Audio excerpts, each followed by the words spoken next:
शुक्रिया, thank you so much भैया जी कहीन में आपका एक बार फिर से स्वागत है। भैया जी कहीन में कैनॉट प्लेस से एक बार फिर से बातचीत का सिलसिला जुड़ता हुआ वो तमाम सारे लोग जो शो में आज पहली बार शरीक हो रहे हैं उन सबका बहुत बहुत शुक्रिया, थैंक यू सो मच। कहां से आना हुआ सामान अम्मा लेके? बैंगलोर से आए हैं। क्या नाम है सर? मनोहर दंडवानी सर। मनोहर दंडवानी, बहुत बहुत शुक्रिया sir, thank you so much. आप कहां से मैम? मैं एमपी बालाघाट से। बालाघाट से आए, बहुत बहुत शुक्रिया। क्या नाम है आपका? नमिता कोचर। नमिता जी बहुत बहुत शुक्रिया, थैंक यू सो मच। भैया आप कहां से हैं? उत्तराखंड। उत्तराखंड में कहां से? उधम सिंह नगर। ऊधम सिंह नगर से, बहुत बहुत शुक्रिया, थैंक यू सो मच। और ये जो सलमान खान से खड़े हैं, खड़े रहे चुपचाप चश्मा उतार के, बहुत बहुत शुक्रिया, थैंक यू सो मच। कहां से आना हुआ आपका? मैं दिल्ली से ही हूँ। दिल्ली से। क्या नाम है? अभिषेक। अभिषेक, बहुत बहुत शुक्रिया, थैंक यू सो मच। वो तमाम सारे मेहमान जो हमारे साथ आज जुड़ रहे हैं उन सबका मैं तारुफ कराता हूं, परिचय कराता हूं। कहां से आना हुआ? उत्तराखंड? नहीं नहीं, हाँ, मैं दिल्ली से ही हूँ। दिल्ली से हैं। क्या नाम है? मीनू तिवारी। मीनू तिवारी जी, बहुत बहुत स्वागत है, आज पहली बार शो में आई हैं। हाँ जी।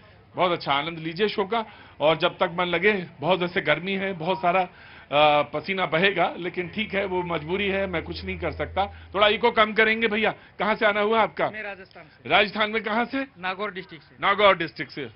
और आप? उत्तर प्रदेश गोरखपुर। गोरखपुर से। आप डिबेट पे आते हैं सीधे, गोरखपुर तक आ गया मामला। डॉक्टर टीना करमवीर कांग्रेस की प्रवक्ता हैं, दिल्ली विश्वविद्यालय में असिस्टेंट प्रोफेसर हैं, बहुत बहुत शुक्रिया, thank you so much doctor Tina Karamvir. Anirudh Pratap ji BJP के प्रवक्ता हैं, आईटी के एक्सपर्ट हैं, व्यक्तिगत जीवन में बहुत बहुत शुक्रिया, thank you so much. Rajeev Chaudhary ji Aam Aadmi party के प्रवक्ता हैं, नेता हैं, चुनाव जीतते हैं, बहुत बहुत शुक्रिया, thank you so much. Mohammad Faiz Khan sahab राजनीतिक विश्लेषक हैं, वायरल हैं और बहुत बहुत बिकते हैं, बहुत बहुत शुक्रिया, thank you so much. Rahul Lal ji पत्रकार हैं, बहुत बहुत शुक्रिया, thank you so much. Surya Mittal ji मैं आपका भी तारुफ कराएंगे, चिंता बिल्कुल मत करिएगा, मेरे हाथ से बिल्कुल न्याय होगा और न्याय के अलावा कुछ नहीं होगा। और ये मेरी डिबेट तो यहां की है, चौराहे की डिबेट है, सड़क के किनारे की डिबेट है। अब इस डिबेट में आप जो कहिए, बड़े सड़क के किनारे की डिबेट नहीं है, ये भारतीयों के दिल के अंदर जो बसी हुई डिबेट है वो यही डिबेट। बहुत बहुत शुक्रिया भैया, अब तो अच्छा बोलेंगे, यही जमाना है। तुम मुझे पंत कहो, मैं तुम्हें निराला कहता हूं, यही जमाना है। तुम्हारे मक्खन लगाओ, हम तुम्हारे मक्खन लगाते हैं। बहुत बहुत शुक्रिया भैया, thank you so much. Surya Maithil ji राजनीतिक विश्लेषक हैं, बहुत बहुत शुक्रिया, थैंक यू सो मच, बढ़िया बोलते हैं। और एहसान अब्बासी साहब, पसमानदा समाज जो है, मुसलमानों का, वो जो एकदम हाशिए का है, वो उसको रिप्रेजेंट करते हैं, डिबेट में कभी कभी आ जाते हैं। वैसे एक चीज बताऊं मैं, ये सच में करघा चला लेते हैं, ये उस समाज से आते हैं, ये खुद भी चला लेते हैं कि नहीं? चला लेते हैं। बहुत बहुत शुक्रिया एहसान अब्बासी साहब, थैंक यू सो मच। और उधर विजेश जी, बहुत बहुत शुक्रिया, थैंक यू सो मच, पत्रकार हैं। भाऊ जी नमस्ते, कहां से आना हुआ? हरिद्वार उत्तराखंड। उत्तराखंड, हरिद्वार से आए। और आप? बिहार पटना। पटना, बिहार से, बहुत बहुत शुक्रिया, थैंक यू सो मच। आपके गांव से? हाँ, आपके उधर से ही आए? ये पटना से, मेरा गांव पटना। यही एक थोड़ा सा कंफ्यूजन हमेशा डंडवानी साहब बना रहना चाहिए कि मैं रहने वाला कहां का हूं, पटना का हूं कि लखनऊ का हूं कि कानपुर का हूं कि राजस्थान, ये बना रहना चाहिए कंफ्यूजन, उससे अच्छा रहता है। बहुत अच्छा, शुक्रिया, थैंक यू सो मच। मैं पटना को, मैं तो इस जन्म में तो नहीं पैदा हो पाया, लेकिन अगले जन्म में जरूर बिहार में पैदा होना चाहता हूं। बिहार में जो एक बार पैदा हो गया बाबूजी, मैं आपसे कह रहा हूं, आप तो हरिद्वार के रहने वाले हैं, बिहार में जो एक बार पैदा हो गया उसको कहीं कुछ नहीं, वो तरता ही है, सीधे मोक्ष मिलती है उसे। बहुत बहुत शुक्रिया, थैंक यू सो मच। आज की बहस जो है बड़ी इंपॉर्टेंट है। विपक्ष कहता रहा ऑपरेशन सिंदूर पर बात होनी चाहिए, ऑपरेशन सिंदूर पर बात होनी चाहिए। ऑपरेशन सिंदूर को बातचीत पार्लियामेंट के अंदर होनी चाहिए, संसद के अंदर होनी चाहिए। हालांकि हो हल्ला हुआ, जैसे ही बहस शुरू होनी थी 10 मिनट पहले कोई एक और मुद्दा आ गया। बहरहाल सारे मुद्दे इंपॉर्टेंट हैं, कहां तो उधर पहाड़ उठा हुआ पड़ रहा था कि ऑपरेशन सिंदूर पर बात ही नहीं हो रही। सरकार जब सब कुछ रेडी हुआ तो 10 मिनट पहले कोई एक और मुद्दा ले आए, लेकिन बहरहाल सब तय हुआ और आज राजनाथ जी ने बहस का आगाज किया। डिफेंस मिनिस्टर, उन्होंने बहुत सारे प्रश्नों का जवाब दिए। मैं वहां से ना शुरू करके उसके बाद जो कांग्रेस की तरफ से जो सबसे पहले बोले गोगोई साहब, मैंने वहां तक सुना क्योंकि उसके बाद तो फिर ऑफिस और यहां तक भागना होता है। मैं वहां से सबसे पहले आपको उनकी बाइट सुना चाहता हूं, विपक्ष की, क्योंकि बहस का आगाज मैं वहीं से करूंगा और फिर मैं राजनाथ जी की, बहुत अच्छा बोले आज राजनाथ जी, इसमें दो राय नहीं, मैंने उनको सुना है, लेकिन वो बहुत अच्छा बोले आज, और मैं फिर एक एक करके चीजें आएंगी और बहस का आगाज करेंगे। सवाल विपक्ष के तो हैं, तो मैं विपक्ष के सवालों से ही बातचीत शुरू करता हूं। और 16 घंटे बहस होनी है, 16 घंटे इधर लोकसभा में और 16 घंटे उधर, तो दोनों जगह बहस होगी। तो मैं प्रोड्यूसर साहब से, जो हमारे राजेश जी हैं, आज राजेश जी के लिए ताली बजा दो जरा तुम सब लोग। मैं जब आज आ रहा था, प्रोड्यूसर है हमारे, जब मैं आ रहा था तो मैंने राजेश जी से पूछा, थोड़ा सा बुझे थे, मैंने कहा क्यों, क्या हुआ राजेश?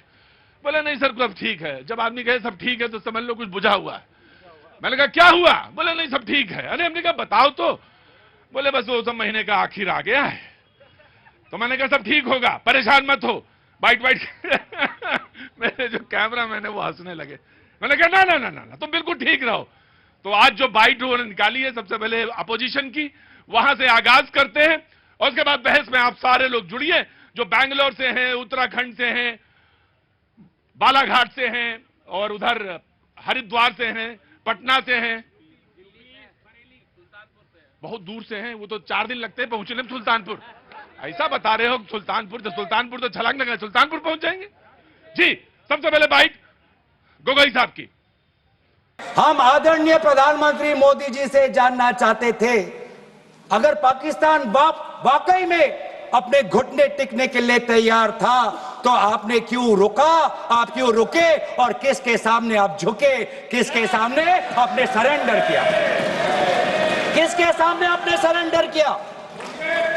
वो अमेरिका के राष्ट्रपति जो 26 बार आज कह चुके हैं कि व्यापार को लेकर उन्होंने भारत और पाकिस्तान को सतर्क किया और दोनों को मजबूर किया कि वो इस जंग को छोड़े। जी यही सवाल थे। मैं मिला 1.5 महीना ऑपरेशन सिंदूर पे चला बहस, सरेंडर और ट्रंप, यहीं पे बहस रुक जाती थी। तो मैं राजनाथ जी की बात जो है, 2 बाइटें निकाली आज मैंने राजनाथ जी की। तो पहली वाली बाइट जो है वो दिखाई जाए राजेश जी, अब आप आ गए हैं, तरन्नुम में आ गए हैं, अब आप राजेश जी तरन्नुम में आ गए, तो वो वाली बाइट दिखाई जाए अब। जी जी 2 लाइन बोलना, थोड़ा सब्र रखो। क्या उम्र है आसपास की, क्या उम्र है? बस ठीक, थोड़ा सा सब्र रखिए। जी जी राजेश जी। अध्यक्ष महोदय, मैं आपके माध्यम से सदन को आश्वस्त करना चाहता हूं, अपने राजनीतिक जीवन में जानबूझकर कभी भी असत्य न बोलूं, इसकी भरपूर कोशिश की है मैंने, चाहे सदन हो अथवा सदन के बाहर। भारत ने कार्रवाई इसलिए रोकी क्योंकि कॉन्फ्लिक्ट के पहले और उसके दौरान जो भी पॉलिटिकल और मिलिट्री ऑब्जेक्टिव्स तय किए गए थे उसे हम पूरी तरह से हासिल कर चुके थे। इसलिए यह कहना, यह मानना कि यह ऑपरेशन किसी दबाव में रोका गया था, यह बेबुनियाद है और सरासर गलत है। जी अब सवाल यह होता है कि विश्वास, आप बाकी मैंने रख दिया दोनों बातें। अब सवाल यह है कि विश्वास किस पर है आपको? आपसे मतलब ये जनता की डिबेट है, वो जनता की बात है। आप हम पे विश्वास करते हैं, हम पे मतलब हम आप सब बराबर हैं, हम पे विश्वास करते हैं, या किसी तीसरे पक्ष पे विश्वास करते हैं, या किसी चौथे पक्ष पे विश्वास करते हैं, या फैक्ट्स एंड फिगर्स के साथ जो बात रखी जाती है उस पर विश्वास करते हैं। डिबेट का आगाज करते हैं। सबसे पहले BJP and then the Congress. जी जनाब। देखिए, कांग्रेस को और विपक्ष को जिसकी आदत पड़ गई हो घुटने टेकने की, हमेशा चाहे कैनेडी का आगे घुटने टेके हो, चाहे निक्सन का आगे घुटने टेके हो, चाहे सरमल कोर्ट में 2009 में घुटने टेके हो, तो उनको हर जगह नजर आएगा कि हर व्यक्ति घुटने टेकता, वो अपने जैसे हर किसी को समझते हैं। जो व्यक्ति हमेशा घोटाले किया हो वो हर किसी को एक तिरछी नजर से देखेगा कि ये भी तो मेरे जैसा घोटालेबाज तो नहीं है। हर चोर को नजर आता है कि हर साहब में, हर पुलिस में उसको चोर ही नजर आता, कहीं ऐसा तो नहीं है कि खड़ा हुआ हर व्यक्ति मेरे जैसा चोर तो नहीं है। यही कांग्रेस की तासीर है, वो जैसा है वैसे ही सबको समझता है कि हमने जो जो किया है उसी ढंग से सब चीज है। लेकिन इनसे तो ये पूछिए कि ये भारत को शर्मसार करना चाहते हैं। भैया आप एग्जाम देने गए हैं, आप परीक्षा पास कर लेते हैं तो ये गिनते हैं कि पेंसिल टूट गई या पेन की निब गिर गई, आप ये देखते हैं रिजल्ट अच्छा आया। जब रिजल्ट अच्छा, और ये लोग वो हैं जो हमेशा हारे हैं, मतलब सेना तो जीती है लेकिन राजनीतिक रूप से खुद हारे हैं। इन्हीं की आदत है पेंसिल को तोड़ के देखना और पेन की निब कहां गिरी है, स्याही कैसे। राजनाथ जी की भी यही लाइन थी कि भाई मकसद ये होता, दो बातें हैं, उस बाइट में भी एक बात थी कि जो ऑपरेशन सिंदूर था उसका जो मकसद था वो हासिल हो चुका था। मकसद क्या था? मकसद, रुको चाचा रुको, देश की बात है, रुको। मकसद क्या था? मकसद दो ही चीजों पे था और वो मकसद बहुत इंपॉर्टेंट है। मकसद ये था कि हमें पाकिस्तान की जो रिहाइश थी उस पे बम नहीं गिराना था, उस पे बम गिराना ही नहीं था। और करा क्या, करना क्या था, मकसद फिर क्या था? दूसरी बात जो सबसे इंपॉर्टेंट बात थी वो ये कि आतंकवादी जो शिविर थे या जो आतंकवादी थे या उनके जो आका थे या जो उनके हैंडलर्स थे उनको मारना था और वो मकसद हासिल हो चुका था। जी कांग्रेस, मुझे लगता है राजनाथ सिंह जी को आज ये बताना चाहिए था कि ट्रंप 27वीं बार आज ये फिर से बोल रहे हैं। लीजिए अब देखिए वही ट्रंप आ गए फिर से, देखिए जी फायर उन्होंने करवाया है तो आज बोलना चाहिए था सदन के अंदर। हम तो इंतजार कर रहे हैं, 100 दिन हो गए हैं लेकिन आज तक ये नहीं बता पाए कि इतनी हिम्मत नहीं है। जिगरा होना चाहिए था, बताना चाहिए था कि ट्रंप झूठ बोल रहे हैं और राजनाथ सिंह सत्य बोल रहे हैं, लेकिन वो नहीं कह पाए क्योंकि कहीं ना कहीं कोई दबाव है। और ट्रंप तो साफ कह चुके हैं कि सिंदूर का सौदा किया है और वो व्यापार के साथ सौदा किया है। और हम आज फिर पूछ रहे हैं कि क्या हिमांशी नरवाल को न्याय मिल पाया? घुटने तो इन साहब ने टेके हैं, किस तरीके से घुटने टेक दिए? पाकिस्तान के सामने घुटने टेके हैं सरकार इस भारतीय जनता पार्टी ने, क्योंकि सेना के पीछे छुपकर आप। मैं आपसे फिर एक सवाल पूछता हूं, मैं आपसे एक सवाल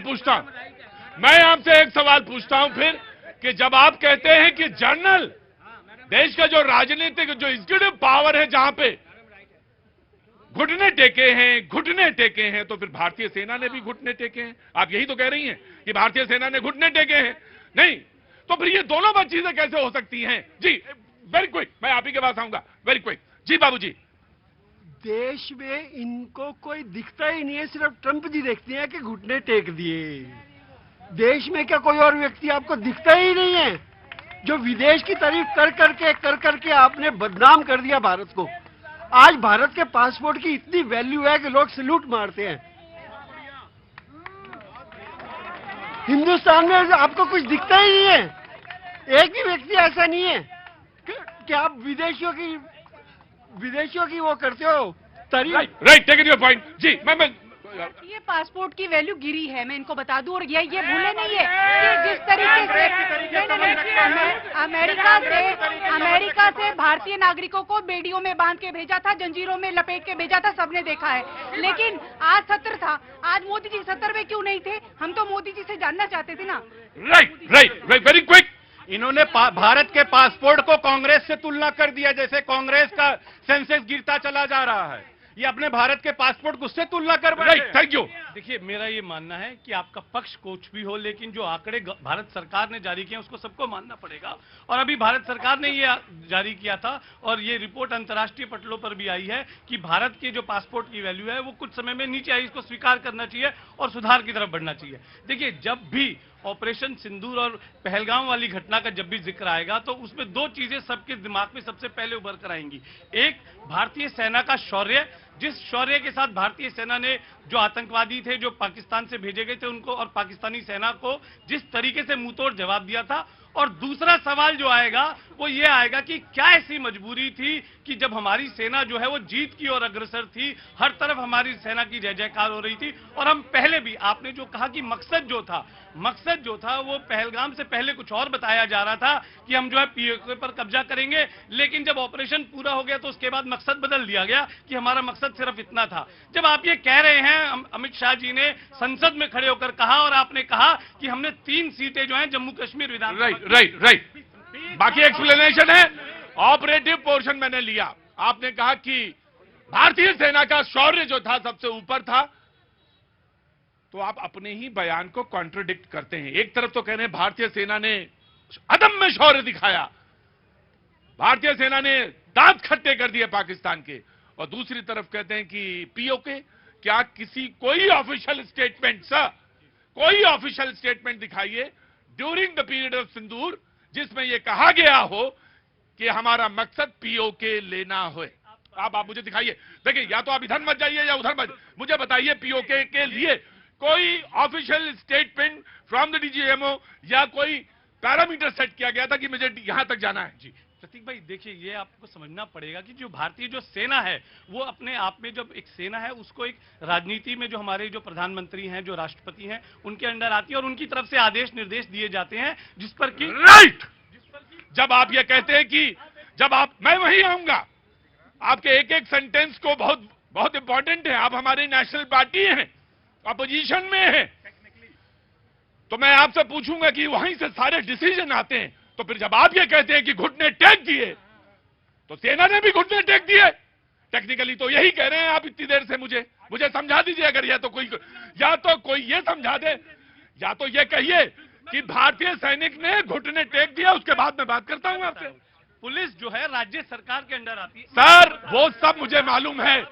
what ever you will say that will be an explanation, that is an explanation. Sir मुझे मालूम है सेना जो लॉ एंड ऑर्डर जो है राज्य का विषय है। बिल्कुल, जब तक जो देश की सरकार है अगर वो एक सेना को कहेगी कि हमने सीज फायर कर लिया है दबाव में आकर, अब आगे कार्रवाई नहीं। मुझे ये बताइए आपके हिसाब से घुटने टेक दिए? अनइंटरप्टेड। देखिए मैंने अपनी बात को सबसे पहले इस बात से शुरू किया कि शौर्य जो सेना ने दिखाया उसको हम सब लोग सलाम नहीं, मैं आपका मकसद बताता हूं। नहीं रुकिए, मैं आपके पास दे रही, मैं आपका रेशा अलग करता हूं। भारतीय सैनिक को आप कुछ बोल नहीं सकते, भारतीय सैनिक को आप कुछ बोल नहीं सकते। भारतीय सैनिक को बोलेंगे तो आपको आधा वोट भी नहीं मिलेगा, आधा वोट। इसलिए सैनिक को तो ऊपर और बीजेपी को या सरकार को पकड़ के खींच लो। और एक तरफ आप ये कहते हैं कि वही हेड है, एग्जीक्यूटिव हेड है, वही फैसले लेता है। कॉन्ट्रडिक्शन मत करिए, जनता के दिमाग में भेद मत पैदा करिए, टेक्निकली बिल्कुल करेक्ट रहिए। जी ऑफकोर्स मैं आऊंगा आपके पास। वेट। धन्यवाद। पहले तो पूरे देश को भारत माता की जय, वंदे मातरम। और आज भी भारतीय सेना ने शौर्य दिखाया है। ऑपरेशन महादेव का जो है चलाकर श्रीनगर से 30 किलोमीटर आगे उन तीनों आतंकवादियों को कुत्ते की मौत मारा है। आपने देखा भाई, आम आदमी पार्टी, सुनिए, आम आदमी पार्टी और कांग्रेस ने, मैं तो आप वो भी सुनाएंगे तो सुनूंगा, ना। आप भी सुनाओगे तो आप सुनूंगा। देखिए, मैं तो बनाई हूँ। कंफर्म कंफर्म करोगे? बिल्कुल कंफर्म्ड है, ये बिल्कुल कंफर्म्ड है। और एक और बात, चाहे वो आम आदमी पार्टी है और चाहे वो कांग्रेस है, किसी ने भी इसकी उल्लेख नहीं किया।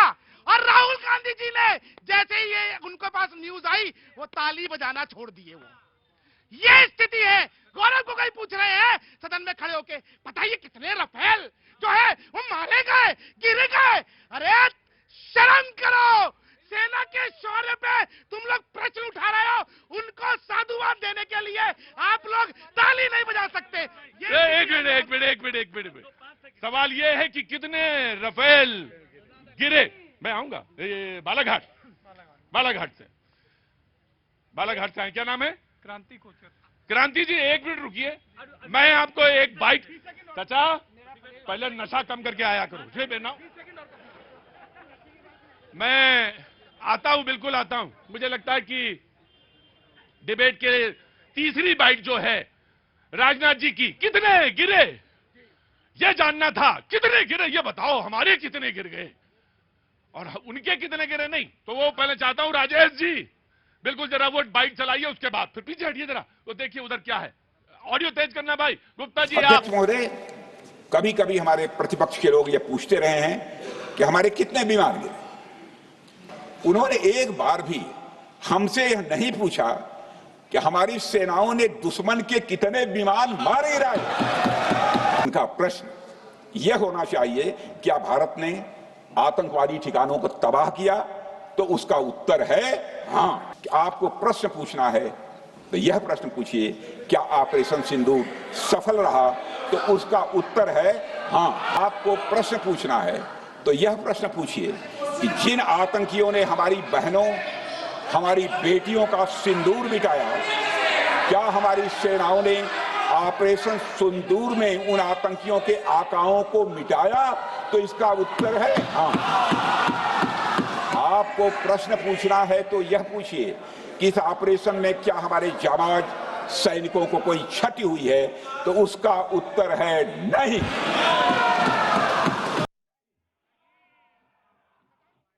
जी, तो सवाल यह था, मैंने कहा कि यह प्रश्न कोई नहीं पूछता कि हमने कितना मारा, ये बताओ कि पहले कि हमारे कितने गिर गए। जो तुम्हें पहले पूछना, आपको बोलना है, वो बोले नहीं है एक बार। चलो मैं ऑफकोर्स मैं दे दूंगा आपको, अपोजिशन के आदमी हैं। भारतीय सेना को पुनः उनके शौर्य को नमन करते हुए दोहरी बात है, आप शौर्य उनके, हाँ नहीं नहीं, या ये कहिए उनके शौर्य को, भाई ये बताइए, मैं सम्मान है, मैं ना व्यक्त करूं। मैं सम्मान है तो मैं बिल्कुल please please you do not, मैं आपसे ये जानना चाहता हूँ, मैं आपसे ये जानना चाहता हूँ कि भारत ने मारा उन्हें या पिटे।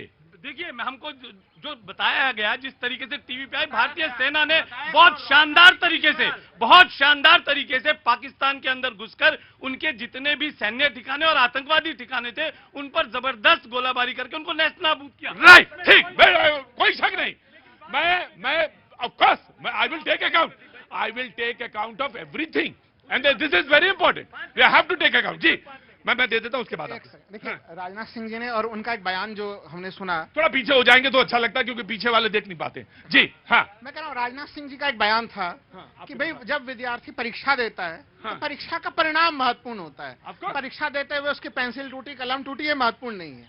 लेकिन मैं मानता हूँ कि अगर विद्यार्थी बहुत शानदार परिणाम दे रहा है, गोल्ड मेडल ला रहा है, उसका कलम टूट रहा है, फिर भी वो चार तरह से जो है कि लिखने का प्रयास कर रहा है वो, और फिर भी वो ग्राफिक्स बना दे रहा है एग्जामिनेशन में, तो फिर तो उसकी प्रतिष्ठा और ज्यादा बढ़ जाती है उस विद्यार्थी की।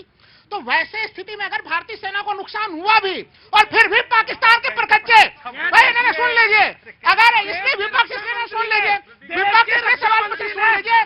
आप देखिए, मैंने आपको भी नहीं बोला भाई, 5 रफेल, 5 विमान गिरे, 4 विमान गिरे, 3 विमान गिरे। आपके में ये नहीं बोले थे।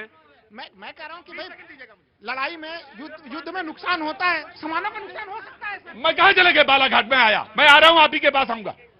बालाघाट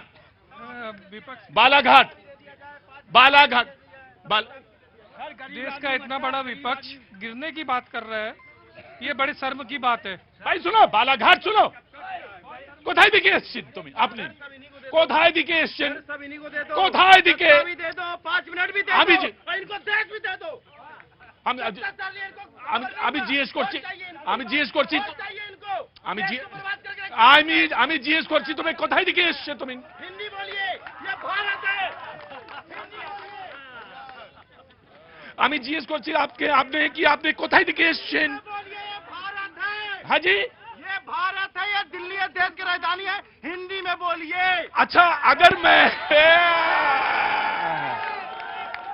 আমি তোমাকে জিজ্ঞেস করছি कि आपने কোথায় দিকে এসেছেন? हिंदी में बोलिए। तो हिंदुस्तान है, हिंदुस्तान है, हिंदी में बोलिए। আমি আপনাকে আজ জিজ্ঞেস করছি কোথায় দিকে এসেছেন আপনি? हम भोजपुरी में तुम बोलो तो भोजपुरी में, हाँ बोलो तो भोजपुरी में। हाँ। और सुनो नौजवान, बहुत ज्यादा हवा में मत उड़ो, हवा में मत उड़ो और होशो हवास में रहो। रुको, बालाघाट गिरे की जो भाषा बोल रहा है विपक्ष, वो उचित नहीं है। और दूसरी बात ये बोल रहा हूँ, ट्रंप हमारे नेता नहीं है जिनकी बार बार बातें करी जा रही है। हमारे सरकार पे विश्वास नहीं कर रहे। तुम्हें भगा दूं यहाँ से क्या? आप हमारे सरकार पे विश्वास ना करके ट्रंप की बातों पे विश्वास कर रहे हैं। शर्म की बात है, देश के नेताओं के लिए शर्म की बात है ये। ये सवाल पूछा जाता है विपक्ष से। मैं आप ही के पास आ रहा हूं कि आप संसद में जो बयान दिया जा रहा है उस पर भरोसा नहीं करते, आप संसद के अंदर जो नेता बोल रहा है उस पर भरोसा नहीं रखते, आप ट्रंप पे भरोसा रखते हैं। देखिए, मैं एक चीज कह रहा था फर्स्ट खंड में कि अगर मैं कह रहा हूं कि 2 विमान 3 विमान कुछ भी हुआ है, वो स्थितियां जानकारी नहीं, कैसे हुआ है इसके बारे में जानकारी नहीं दी गई अभी तक। देखिए, मैं आपके बीच में अभी तक इसकी कोई, ये क्या तरीका है? नहीं, आपके बीच में ये नहीं बोले, आपके बीच में डिस्टर्ब नहीं नहीं, this is not the way. No, आप इधर आइए। हाँ जी, मैं यही चीज तो कह रहा हूं कि अगर देखिए किसी चीज को जब उसके बारे में खुल के बताया नहीं जाता है तो फिर ये जिज्ञासा और ज्यादा उत्पन्न होती है। और जिज्ञासा पे अगर विपक्ष 140 करोड़ जनता के बीच में इच्छा है तो विपक्ष भी जानना चाहता है, क्योंकि अगर उन परिस्थितियों में भी अगर सेना का शानदार प्रदर्शन हुआ है तो फिर ये और बहुत शानदार चीज। और एक सवाल जो आपने पूछा, मुझे कोई सवाल नहीं पूछा। रुको यार, अगर पानी पीना तो पानी पी लो, हल्ला न मचा रहे। मैं आपसे ये पूछना चाहता हूं कि आपको शक कहां है, आपको परेशानी क्या है, मैं ये जानना चाहता हूं आपसे। देखिए, परेशानी ये है हमें कि ट्रंप के मामले का भारत सरकार को जिस तरह से पुरजोर खंडन करना चाहिए, वो खंडन नहीं आ रहा है। आप डिफेंस मिनिस्टर पर बिलीव नहीं करते? इसके मतलब उनके ऊपर बिलीव करते हैं। मैं तो कह रहा हूं कि माननीय प्रधानमंत्री जी वो भी सदन में आए और वो खुल के आलोचना करें ट्रंप के कि ट्रंप का बयान गलत है। वो बार बार राइट, बीजेपी। देखिए, अभी जब डिबेट चल रहा था तो सूर्या मैथिल जी ने कहा कि 3 आतंकवादी मारे गए। इन्होंने कहा कि जो थे पहलगाम में शामिल वो मारे गए। तब तक भाई साहब आम आदमी पार्टी के प्रवक्ता ने कहा कि सरकार का बयान आया, सेना का बयान आया, मतलब सरकार और सेना का बयान दोनों पूछ रहे थे। मैं वही, इन्होंने पूछा ना, अरे बाबा ठीक है, इसी डिबेट में आपने पूछा बयान क्यों उलझाते हो तुम? अरे ये बयान आया कि नहीं आया वो विषय नहीं, पूछ रहे सरकार का बयान आया या सेना का बयान आया। आज माननीय रक्षा मंत्री राजनाथ जी ने, मोदी सरकार के यशस्वी रक्षा मंत्री ने सदन के पटल पर साफ साफ कहा, सदन के पटल पर यही लोग जो संविधान लेके घूमते ना, सदन के पटल पर कही हुई बात अकाट्य सत्य होती है, उसके बाद कुछ नहीं होता। फिर भी ये लोग नहीं मानते हैं क्योंकि इन लोगों ने टेक्नोलॉजी में पीएचडी कर रखा है। राइट, मैं कह रहा हूं कि ये कांग्रेस को तरुण गोगोई जी को क्यों चुन लिया भाई?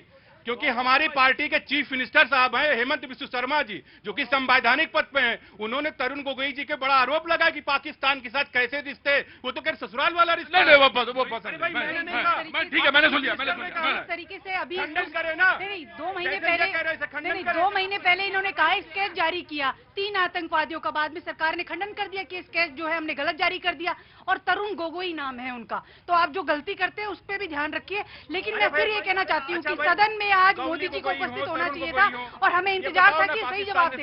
जो आतंकवादी है वो कहा, जमीन खा गई आसमान निकल गया, वो आतंकवादी क्यों नहीं पकड़े गए अब तक? 3 महीने हो गए, 100 दिन से ज्यादा समय हो गया है। हम बार बार यही सवाल पूछेंगे, वो आतंकवादी कहाँ है? राइट भाई, सारे लोग बैठेंगे तो मैं आगे डिबेट कर पाऊंगा। नहीं, you have to sit down, everybody have to sit down. जी, आप यहाँ रहेंगे। जी जी जी, बिस्मिल्लाहिर्रहमानिर्रहीम। एक मिनट और। भारत माता की। प्रतीक भैया, आपका शो ये इतना फेमस है, इतना सबसे ज्यादा टीआरपी सब। कल मेरी भतीजी का फोन आया रात को, मैंने बोला बेटा मेरे को टीवी में देखती है? तो मेरी भतीजी बोलती है भैया जी के साथ देखती हूँ। मतलब उसके लिए टीवी चैनल का मतलब भैया जी का शो है। इतना बढ़िया आपका शो चलता है। लेकिन मेरे को आपसे एक शिकायत है भैया, बहुत शिकायत है तो बीच में आओ फिर। नहीं, शिकायत बीच में। हाँ। दिक्कत यह है कि आपको माइक ऐसे पकड़ना चाहिए, पकड़ते ऐसे हो। कैसे पकड़े? ऐसे पकड़े? ऐसे पकड़ना चाहिए, आप ऐसे पकड़ लेते हो। अरे तो कैसे पकड़े? और वो कैमरामैन को ऐसे वैसे कैमरा पकड़ना चाहिए, ऐसा पकड़ लेता है। तो ये गड़बड़ नहीं चलेगी। और इतनी बढ़िया टीआरपी लाने के बाद ये पसीना क्यों बहा रहे हो जी? ये भी शिकायत है मुझे। अरे शो सुपरहिट बनेगा तो एंकर को पता है कि माइक कैसे पकड़ा जाएगा, कैमरामैन को पता है कैमरा कैसे पकड़ा जाएगा, पसीना भी बहाना पड़ेगा। मेरे देश के पायलट को पता है कितनी दूरी से मारना है, मेरे देश के सैनिक को पता है कितनी गोली से मारना है। गौरव गोगोई पूछने वाला कौन होता है कि पास जाके क्यों नहीं मारा, दूर से क्यों नहीं मारा, बाएं से क्यों नहीं मारा, तिरछे से क्यों नहीं मारा? ये पूछने वाले कौन होते हैं? आप संसद ठीक से चलाइए। हमारे सैनिक को पता है कितना मारना है, और इतना मारा है कि पीतल बेच बेच कर उस पाकिस्तान रोटी खा रहा है। पाकिस्तान कंफ्यूज हो गया। कोথায় থেকে এসছেন आपने? आज तुमसे सिर्फ बंगला में बोलूंगा मैं। जी, ये मीडिया ही है जो हमें ऐसी न्यूज दे रहा था कि एकदम से लग रहा था कि हम कराची में उठेंगे। ये तरुण गोगोई ने कहा, क्योंकि ये सच्चाई है। मीडिया ने बहुत फेक न्यूज फैलाई, लेकिन अभी भी उस चीज को लेकर तो माफी नहीं मांगी। कुछ चैनलों ने माफी मांगी, उसके लिए हम आभार व्यक्त करते हैं। लेकिन मैं आज बहुत चैनलों ने कहा, बहुत चैनलों ने इस तरीके की फेक न्यूज चलाई, लेकिन आज ये सवाल है कि आप जो है लगातार बड़ी बड़ी बातें करेंगे भाषण से, लेकिन जिन महिलाओं के सिंदूर उजाड़े गए, क्या उनसे माइक लगाकर पूछिए क्या उनको न्याय मिल पाया है? नहीं, आज भी उनकी आंखों में जो आंसू है वो सूखे नहीं है। और हम बार बार यही कहेंगे कि ठीक है कि आप जो कर रहे हैं वो ठीक है, लेकिन हम पूरी तरीके से सत्ता पक्ष के साथ थे, लेकिन आपने सच्चाई छुपाई। और सच्चाई जो है वो ट्रंप वहां बैठ के जो चौधरी बन रहा है वो सच्चाई बता रहा है। मैं एक बात कहूंगा कि सेना का प्रेस कॉन्फ्रेंस होनी थी, मुझे नहीं पता कि 5 बजे जो होनी थी। एक मिनट भाई बाबूजी, आप नशा करके आते हैं, आप बुजुर्ग हैं हमारे, नहीं अच्छे लगते हैं आप। मैं आपसे एक बात कह रहा हूं कि सेना को 5 बजे प्रेस कॉन्फ्रेंस करनी थी, मुझे पास इत्तला नहीं है इस समय कि करी या नहीं करी, या उसके बाद का क्लैरिफिकेशन जो है कि वो संदिग्ध वही हैं जिनको मारा है, अभी नहीं हुई है, अभी प्रेस कॉन्फ्रेंस नहीं हुई। मेरे कैमरामैन ने मुझे कंफर्म किया कि अभी प्रेस कॉन्फ्रेंस नहीं, वो वेरिफिकेशन होगा, वेरिफिकेशन के बाद पता चलेगा हाँ कि वो मूसा जो मारा है वो उसमें है या मुलविस है या नहीं। लेकिन मैं एक बात तो कहूंगा, एक बात जरूर कहूंगा कि कंफर्मेशन, रिकंफर्मेशन, चेक, रीचेक, उसके बाद चीजें आती हैं और आनी चाहिए, आनी चाहिए। और ये दायित्व है प्रेस का भी, मीडिया का भी दायित्व है कि कोई चीज अगर चला रही है, गलती तो कहीं भी हो सकती है, लेकिन 100 बार चेक करके, क्रॉस चेक करके ही चलती है चीजें, और चलानी चाहिए। जी भाई, मैं आपका एक बार पुनः साधुवाद दूंगा, क्योंकि आपने गलत जानकारी को जनता के बीच जाने से रोका। आपने स्वयं बता दिया कि अभी तक इस तरीके की ना कोई प्रेस कॉन्फ्रेंस हुई है ना। देखिए, मेरा निवेदन रहेगा, जब उनको आप माइक दें, उनको कोई रोके ना, वो दूसरों को बोले। दूसरा मेरा ये कहना है कि मोदी सरकार के 11 साल के जब आप कार्यकाल को देखते हैं, तो आतंकवाद से संबंधित जो उनके कार्यकाल में घटनाक्रम हुए, अगर आप उन पे जरा एक बार नजर डालें, तो 2016 में पुलवामा का जो घटनाक्रम हुआ था, उसकी जांच एनआईए को दी गई थी। आज 9 साल बीत गए हैं, उस जांच में से कुछ भी निकल कर नहीं आया है। 2016 से लेकर 2025 9 साल हो गए हैं। उसके बाद पठानकोट में जब आतंकवादियों ने हमला किया, भारत के इतिहास में ऐसा पहली बार हुआ कि पाकिस्तान की आईएसआई को हमारे देश की सरजमी पर बुलाकर जांच करने के लिए कहा गया कि आप स्वयं जांच कर लीजिए। आज तक कभी ऐसा नहीं हुआ। और इसी तरीके की भ्रमक स्थिति जो अभी फैलाई जा रही थी, 3 आतंकवादी आज मां भारती की सपूत भारतीय, ठीक है, वो संभालिए, वो मैंने कंफर्म कर दिया। आप मैं आ रहा हूं, मैं आपसे 2 चीजें, अरे रुको यार, मैं 2 चीजें कह रहा हूं, बहुत इंपॉर्टेंट हैं। जब आप जानकारी दें, विपक्ष अपने हिसाब से बोलता है, सत्ता पक्ष भी अपने हिसाब से बोलता है। सर, ऐसा नहीं है कि सत्ता पक्ष अपनी बात अपनी तरह से नहीं बोलता, वो भी अपनी तरह से बोलता है। विपक्ष कहता है कि मैं जानना चाहता हूं राफेल कितने के, उसको मालूम है चीजें क्या है, कैसी हैं, लेकिन पूछेगा जरूर, उसे ये सब मालूम है, एक्चुअल पोजीशन सब चीज पता रहती है सबको, लेकिन वो जानबूझ के कुछ चीजें ऐसे घुमा के पूछी जाती हैं।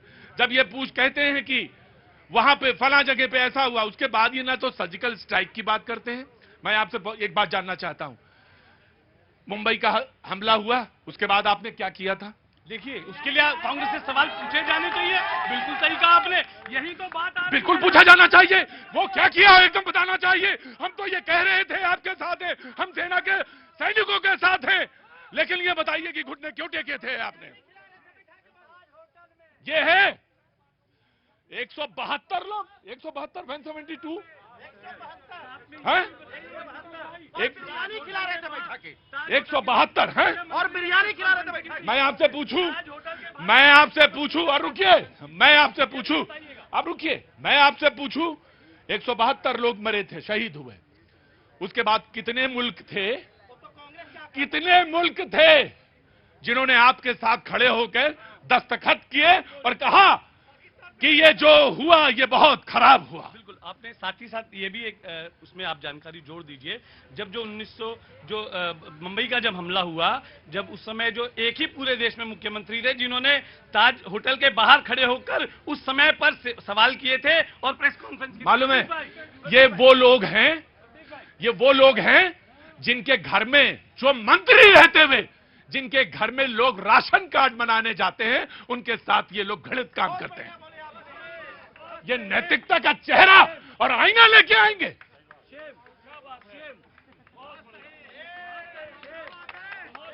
मैं गया था आपके पास, आप मंत्री थे, आपके पास गई मैं, लड़की हूं मैं, गई राशन कार्ड बनवाने, और आपकी आंखें लोलुप थी, लालची थी, और आप मुझे नहीं, don't try to teach me, don't try to teach me, don't try to teach me, don't try to teach me. जी, बीजेपी, मैंने मंत्री था और उसको कोर्ट से बरी कर दिया गया। वेरी गुड, बहुत अच्छा। आप अपनी आंखों में मैंने चोर की दाढ़ी में तिनका, मैंने नाम नहीं लिया ना कुछ कहा।